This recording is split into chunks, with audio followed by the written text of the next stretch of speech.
উঠিছোঁ যে তেখেতৰ সন্মুখত যদি মই থিয় হওঁ তেতিয়াহ'লে চাগে তেখেতে মোক মাৰিব। বদৰুদ্দিন আজমল ডাঙৰীয়াৰ আপোনাৰ নাও ডুবু হৈছে। সেইকাৰণে তেখেতৰ বিৰাট খং উঠিছে। কোনো ৰাজনৈতিক দলত ধৰ্মৰ ব্যৱসায় কৰিবলৈ দিয়া নহ'ব। বদৰুদ্দিন আজমল ডাঙৰীয়াই মোৰ ওপৰত যিটো আক্ৰমণ কৰিছে, মোক কেতিয়াবা তেখেতে কুকুৰ বুলি কৈছে, তেখেতে মোক কেতিয়াবা জানুৱাৰ বুলি কৈছে, তেখেতে মোৰ ওপৰত খং কৰিছে। মই বুজি উঠিছোঁ যে তেখেতৰ সন্মুখত যদি মই থিয় হওঁ তেতিয়াহ'লে চাগে তেখেতে মোক মাৰিব। কিন্তু প্ৰথম কথা যে এজন ধৰ্মগুৰু ইমান খং উঠাটো ভাল নহয়।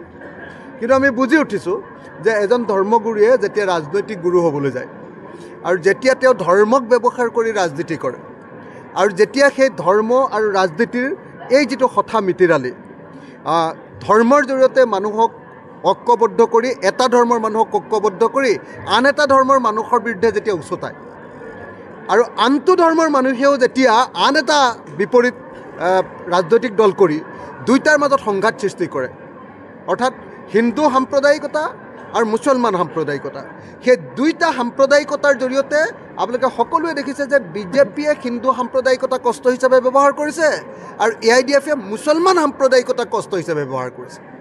আৰু এই দুইটাক নাইকিয়া কৰিবৰ কাৰণে আমি ইমান খাটিছোঁ আৰু মুছলমান সম্প্ৰদায়ৰ ৰাইজে আমাক ইমান সমৰ্থন কৰিছে যে এই মুহূৰ্তত বদৰুদ্দিন আজমল ডাঙৰীয়াৰ আপোনাৰ নাও ডুবু হৈছে। সেইকাৰণে তেখেতৰ বিৰাট খং উঠিছে আৰু খং উঠাটো স্বাভাৱিক।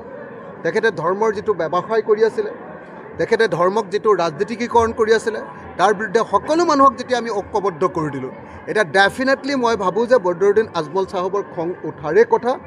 তেখেতে আমাক খং কৰিব, তেখেতে আমাক গালি দিব, তেখেতে আমাক পাৰিলে কেতিয়াবা মাৰিও দিব। সেইকাৰণে মই বাৰু সাৱধানে থাকিম অলপ।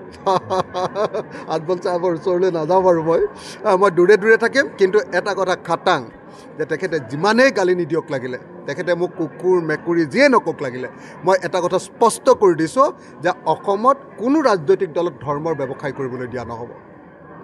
অসমত কাকোৱেই হিন্দু মুছলমানৰ ৰাজনীতি কৰিবলৈ দিয়া নহ'ব।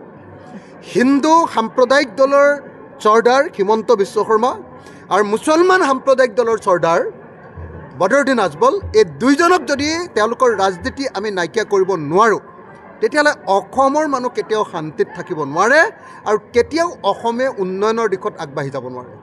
সেইকাৰণে আমি এই মুহূৰ্তত সকলোৱে লগ লাগি, সকলো মানুহে লগ লাগি বদৰুদ্দিন আজমলৰ মুছলমান সাম্প্ৰদায়িকতা আৰু হিমন্ত বিশ্ব শৰ্মাৰ হিন্দু সাম্প্ৰদায়িকতা, এই দুইটাক বশ কৰিবৰ কাৰণে, এইটোক নাইকিয়া কৰিবৰ কাৰণে আৰু অসমক শান্তি আৰু ঐক্যৰ পথত আগুৱাই লৈ যাবৰ কাৰণে কাম কৰিব লাগিব। মই বদৰুদ্দিন আজমল চাহাবৰ গালিটোক আশীৰ্বাদ হিচাপে গ্ৰহণ কৰিছোঁ।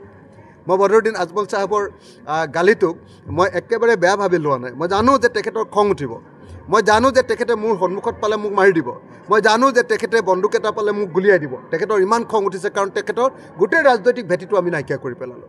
এসময়ত মুছলমান সমাজে তেখেতক মেছিয়া বুলি ভাবিছিল, যে মুছলমানক বচাবৰ কাৰণে আহিছে। এতিয়াহে গম পালে মুছলমান সমাজে আমি সোমাই দিয়াৰ পাছত যে তেখেত মুছলমানৰ মেছিয়া নহয়, তো তেখেত মুছলমানৰ আচলতে শত্ৰু, যি হিন্দু সাম্প্ৰদায়িকতাক একেলগতে লৈ বিজেপিৰ লগত একেলগতে তেওঁ তালমিল খেলি তেওঁ যেতিয়াই বিজেপি দুৰ্বল হয় তেতিয়াহ'লে তেওঁৰ শক্তিটো বঢ়াই দিয়ে, তেওঁ সাংঘাতিক ধৰণৰ কথা কৈ দিয়ে, আৰু যেতিয়াই তেখেত দুৰ্বল হয় তেতিয়া আকৌ বিজেপিয়ে তেখেতসকলক শক্তি দি দিয়ে। গতিকে বিজেপিৰ বদৰুদ্দিন চাচা আৰু মামা দুইজনে লগ লাগি ৰাজনীতি কৰি আছিলে, সেই ৰাজনীতিটো ভাঙি দিছোঁ। গতিকে চাচাৰো খং, মামাৰো খং, দুইজনে লগ লাগি কি কৰে আৰু ঠিকনা নাই, বাচি থাকিব লাগিব তাৰ মাজতে।